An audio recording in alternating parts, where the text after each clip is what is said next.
Maya-maya pa ay dumating na ang magulang ni Alela para sunduin ito. Alela, it's time to go. Say goodbye to your friends. Matapos humulik sa kanila si Alela, ay nagpasalamat ang nanay nito. Nakadama siya ng kurot sa puso, dahil di niya makakasama ang magiging anak niya na maglaro gaya ng ginawa nila kanina. Isa iyon sa mga sandaling mamimiss niya. Masarap maging bata, parang di imposibleng matupad ang mga pangarap mo. Mga kastilyo at prinsipe, sabi niya habang tinatanaw ang pamilya ni Alela. Simple lang ang buhay. Ganyan din ba ang pangarap mo noong bata ka? Tanong ni Walter. Oo. Ang maging prinsesa at makatagpo ng prinsipe ko. Pero sa pagtanda mo, nag-iiba ang realidad mo. Wala na siyang pangarap dahil hindi na niya alam kung anong kinabukasang naghihintay sa kanya. Hinawakan ni Walter ang siko niya. Let's go, malilate na talaga tayo sa dinner. Catherine was enthralled. Iba pala ang ganda ng isla ng Oahu kung pagmamasdan mula sa dagat.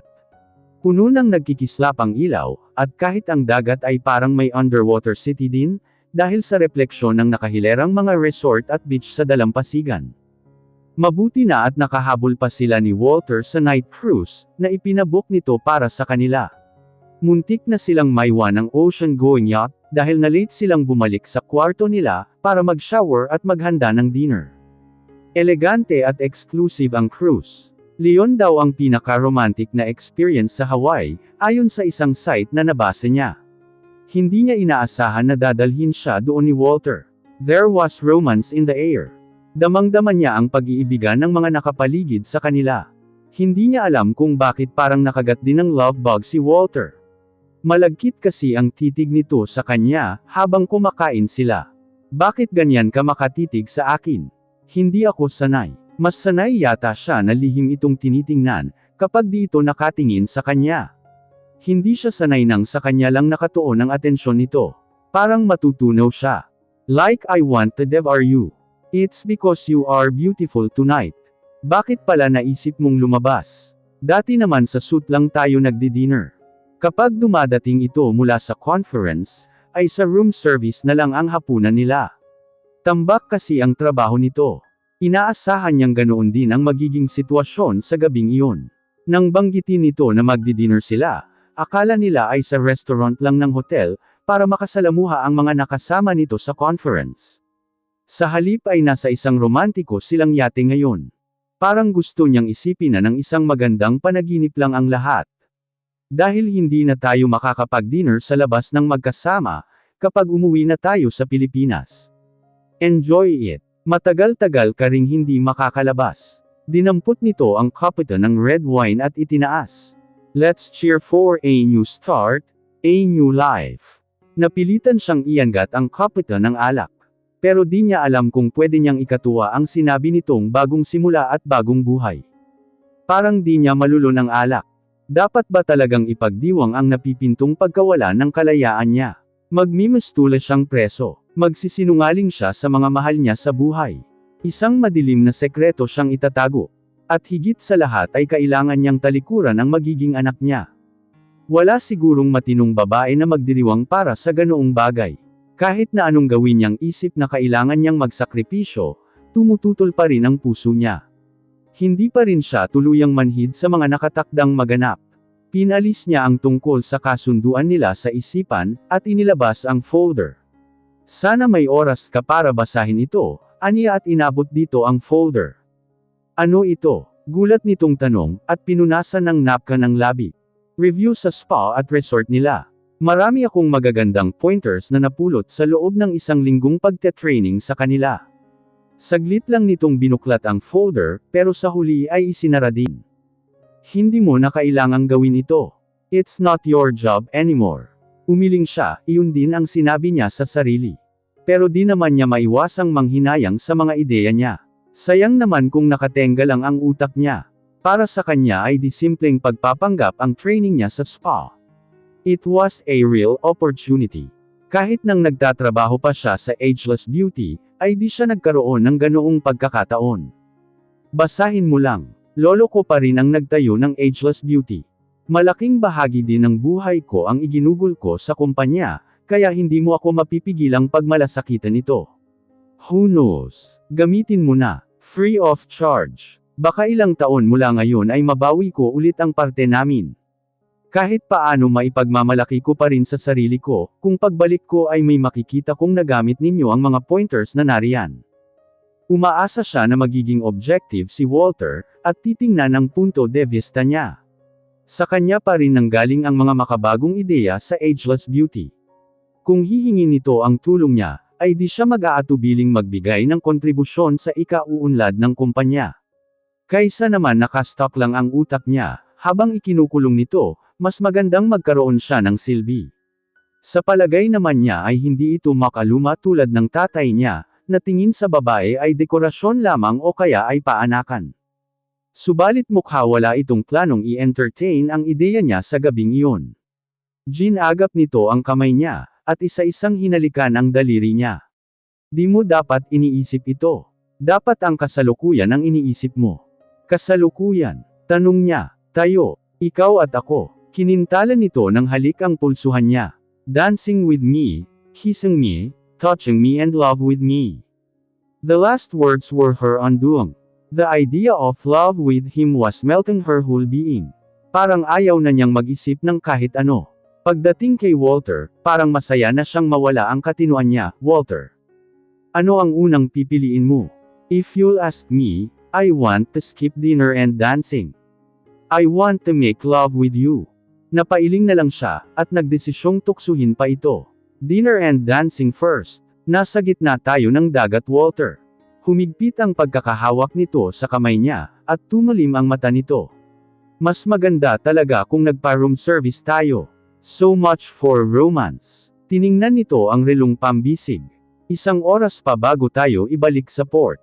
Patience, Walter. Dance with me. Tumayo siya at hinhila ito patayo. Nagpaunlak naman itong samahan siya sa dance floor, at humalo sila sa mga magkakaparehang nagsasayaw doon. Sasamantalahin niya ang huling gabing magkasama silang haharap sa mundo. Kahit ang gabi ilang na iyon ang magsilbing alaala para sa kanya, bago siya tuluyang magtago sa mundo.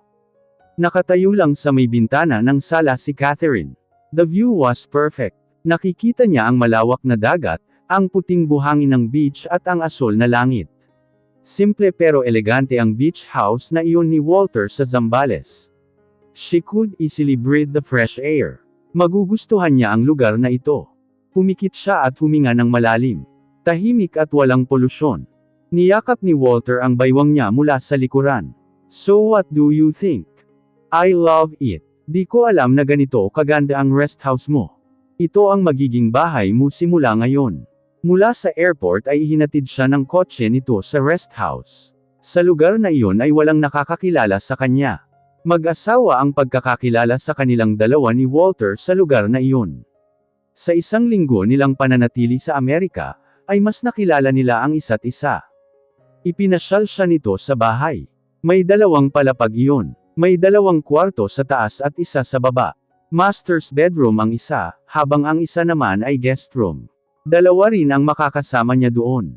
Si Aling Yoli na isang kasambahay, at si Mang Herbert na driver at hardinero doon. Mag-asawa ang mga ito. May asawa na ang nag-iisang anak ng mga ito, kaya masasamahan siya ng mga ito. Binuksan nito ang isang silid. This is the office library. Pwede mong ilagay ang libro mo dito. May internet din ito. Basta kapag kausapin ang pamilya mo at kaibigan, tiyakin mo lang na nakasara ang bintana. Nakakaunawa siyang tumango. Iba ang time zone ng Amerika sa Pilipinas, kaya kailangan niyang maging maingat.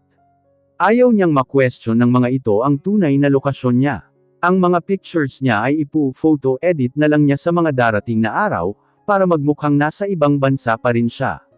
Ganito pala kahirap magsinungaling at magpanggap. Nakakapagod. Nakakaubos ng utak. Isang ngiti ang naglaro sa labi nito, nang buksan ang panghuling pinto sa taas. Tada, the master's bedroom. Magaan sa paningin ang kulay ng master's bedroom. Nadodominahan ng berde at asul ang interior. Sa gitna ng malawak na kama, ay nakaupo ang isang pamilyar na stuffed toy. Lumukso ang puso niya, nang makita ang angel stuffed toy. Nakita niya iyon nang minsang namamasyal sila sa isang shop sa Honolulu. Gusto sana niyang bilhin, para sa magiging anak nila, pero may meeting pa si Walter, kaya nagmamadali ito. Kanina ka pa hinihintay ng angel na iyan, sabi ni Walter. Dinampot niya ang stuffed toy at niyakap. Sa akin ba talaga to? Binili mo para sa akin. Tumungo ito. Oo. Alam ko naman na dismayado ka nang hindi mo mabili iyan. Binalikan ko agad pagkatapos ng meeting. Tulog ka na sa kwarto pagdating ko, kaya hindi mo nakita nang ilagay ko sa luggage ko. Bakit hindi mo patugtugin? Excited niyang pinahit ang susi, at nagsimulang gumalaw ang laruan sa saliw ng Twinkle Twinkle Little Star. Thank you, Walter. Talagang ipinasadya mo pa ito. Nakakahiya naman. Kikintalan niya ito ng halik sa pisngi, subalit humarap ito kaya nagtagpo ang labi nila. He really made her feel special. Wala pang gumawa ng ganito para sa kanya. Simple lang ang gusto niya, pero nagsumikap itong ibigay kahit na mahirap. Biglang may kumatok sa pinto, at parehong madilim ang mukha nilang tumigil. Ano iyon? Pag-alit na tanong ni Walter. Sir, nakahanda na po ang lunch ninyo, magiliw na sabi ni Aling Yali. Mariing pumikit si Walter, habang kinakalma ang hininga. Wrong timing. Do you want me to fire her? Tumawa siya at pinisil ang ilong nito. That's silly. Kumain na lang tayo. Asikasong-asikaso siya ni Walter habang kumakain. Naramdaman niya ang koneksyon niya dito, dahil na rin mas matagal silang nagkasama ngayon. Hindi maiwasang mahulog ang loob niya dito, dahil ngayon lang siya nabigyan ng ganitong klaseng atensyon. Ibinubulong ng isipan niya, na hindi niya dapat pamihasin ang sarili sa atensyon ibinibigay nito. He was just being nice to her. Isa pa ay responsibilidad nitong alagaan siya. Walang espesyal doon. Masasaktan lang siya sa huli, kapag hinayaan niya ang sarili na tuluyang mahulog dito. Pero para sa isang taong napagkaitan ng atensyon at pagmamahal, di maiwasang lamambat siya sa unang lalaking binibigyan siya ng atensyon at kaligayahan. Alam naman niya kung hanggang saan ang limitasyon niya. Gusto lang niyang hayaan ang sarili, na maging masaya paminsan-minsan sa piling ni Walter.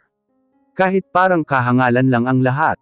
Naalimpungatan si Catherine nang may gumalaw sa tabi niya. Madilim pa rin sa labas.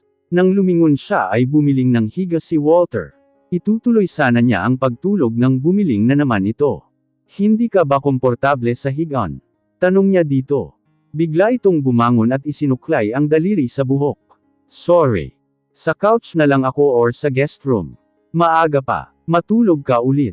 Sinulyapan niya ang digital clock sa tabi ng kama. Wala pang alauna ng madaling araw.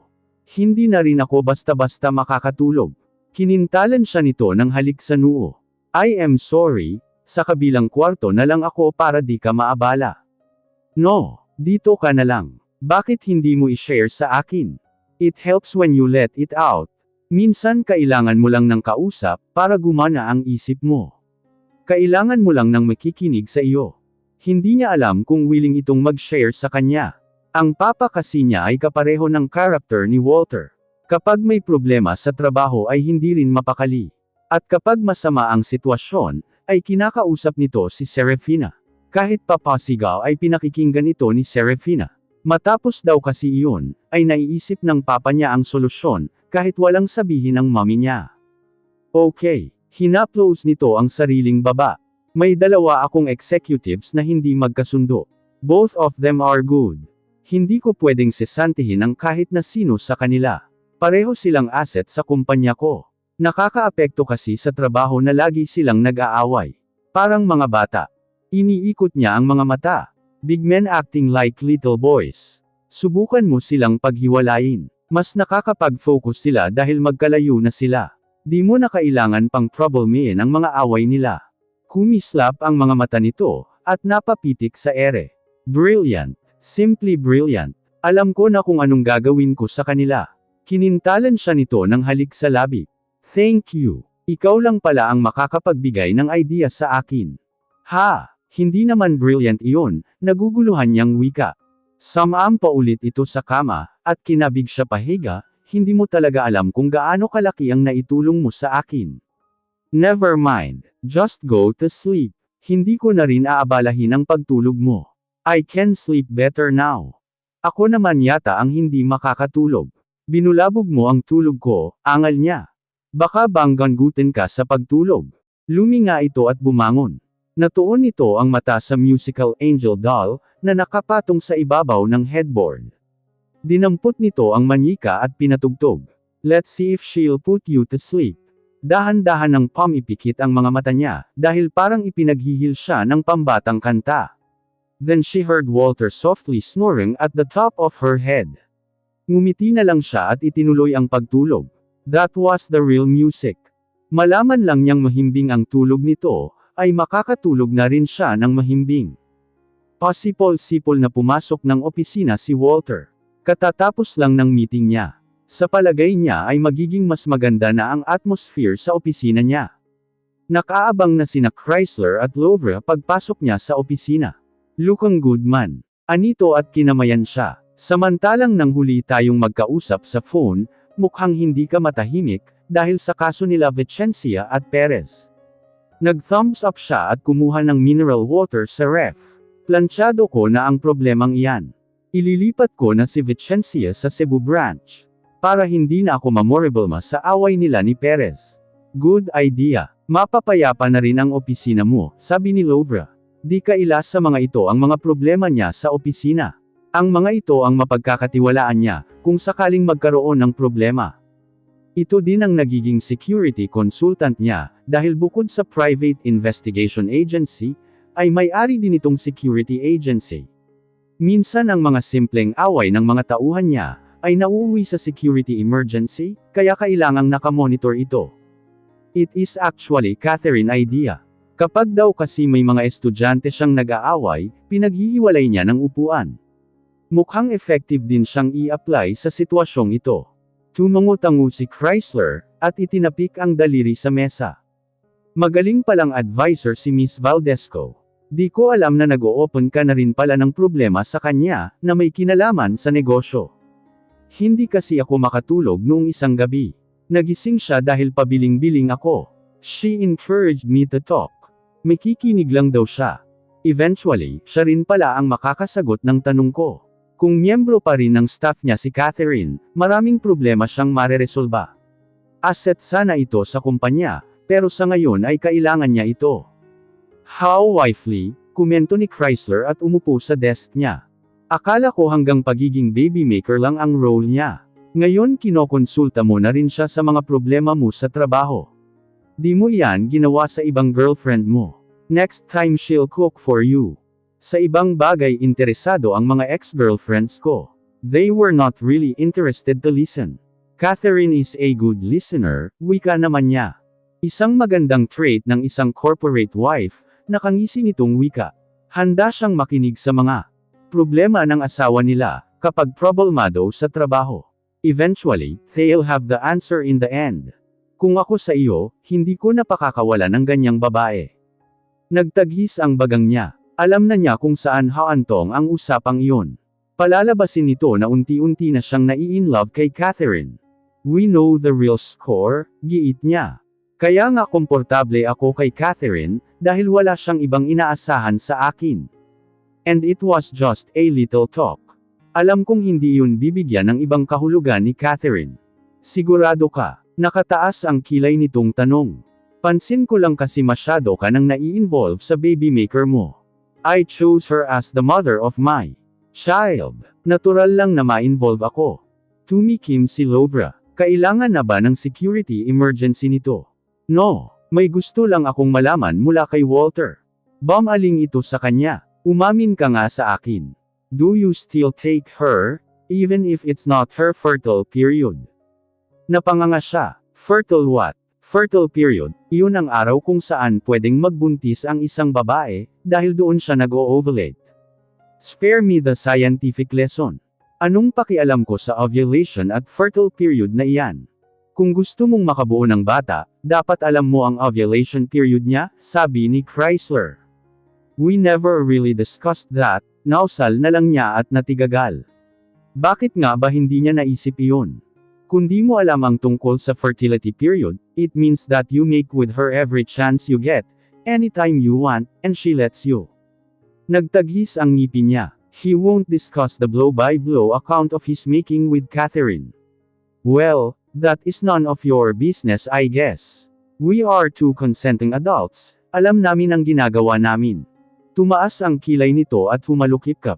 We are talking about making here. You just take her because you want ta.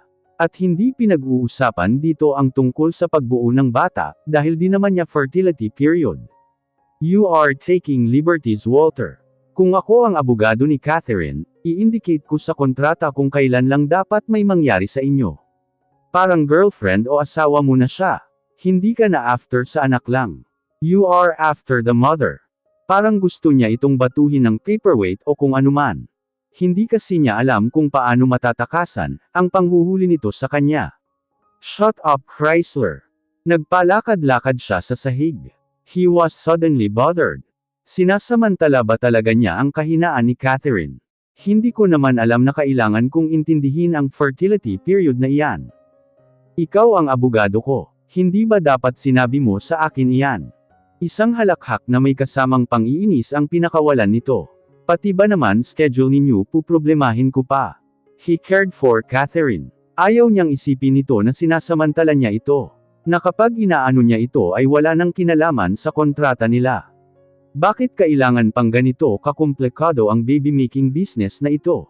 Napakakomplikado. Tinapik ni Chrysler ang balikat niya. Naiintindihan ko naman ang nangyayari sa iyo. Nawawalan ka ng kontrol kapag nakikita mo si Catherine. Malay mo kaya pala nangyayari iyan, dahil hindi lang simpleng business deal ang lahat sa iyo. Baka may ibang interes ka na sa kanya. Baka nai-inlove ka na. Mariin siyang pumikit at bumilang ng 10.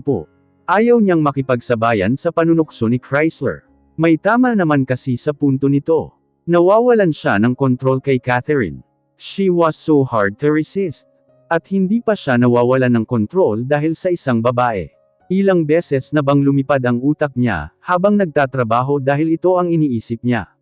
Bago ang mga meeting niya, ay inuuna muna niya itong tawagan. Kinalma niya ang sarili niya. Di iyon dahil in love siya. She would be the mother of his child, natural lang na kumustahin niya ang kalagayan nito at isipin ito. He would be a total bad, if he won't care at all. Basta hindi siya in love dito. Hindi na mauulit. I will check her fertile period. Wala nang mangyayari sa amin, kung hindi niya fertile period, mahinahon niyang wika. Are you happy now? No. I still want that Lamborghini. Nasisiguro ko sa iyo na mapupunta sa akin iyon. Kaya pagsawaan mo na ang Lamborghini mo. I feel love is in the air, my friend. Ngangisi-ngisi itong naglakad palayo. I must get going. Dumaan lang ako dito para ipaalala sa iyo ang fertile period. Basta ako ang best man sa kasal ninyo. Malapit na akong makahigop ng mainit na sabaw. Don't count on it. Hindi siya pwedeng mawala ng kontrol sa sarili pagdating kay Catherine. He won't fall in love with a Valdesco. Hindi mangyayari iyon. He must resist her. He must.